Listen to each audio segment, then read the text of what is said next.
श्रीकृष्ण विष्णु मधुसूदन तैलभारे नारायणाच्युत त्रिविक्रम चक्रपाणे दैत्यादिशार्जधर श्रीधर वासुदेव गोपाल कृष्ण हरये तव सुप्रभातम्।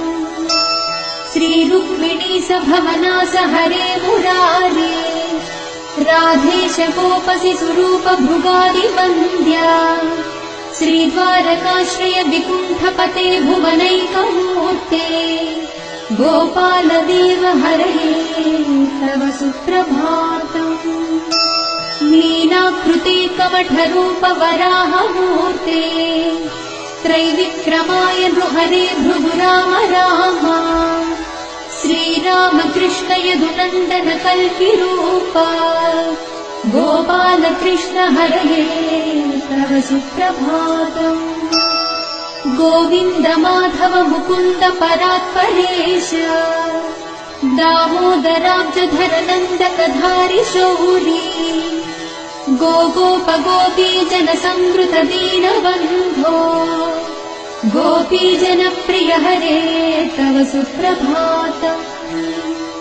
क्षीराब्धिशायि भुजगाधिपतल्पशायि सद्भक्त हृत्सजनशायि रमाङ्कशायि श्रीगोपभाम मृदुतल्प सुखातिशायि गोपवल्लभ हरे तव सुप्रभातम्। श्रीकश्यपात्रिसुकनारद गौतमादि ब्रह्मर्षि सङ्घमनि सन्तवद्वारदेशो तिष्ठन्ति देव तव दर्शन भाग्य हेतोः गोपाल शेखर हरे तव सुप्रभातम्। मन्दार जाजि तुलसीदल मल्लिकाद्यैः माल्यानि अञ्जलि पुटे समुदाहरन्ति तिष्ठन्ति त्वद्भवन द्वारतले मुनीन्द्राः राधा मनोहर हरे तव सुप्रभातम्। वेदत्रयम् पठति गौतम कण्वमुख्याः गायन्ति सद्गुणगणः वरदासवर्गाः संकीर्तयन्ति तव नाम कथाविशेषाः श्रीनारदादि ऋषयः तव सुप्रभातम्।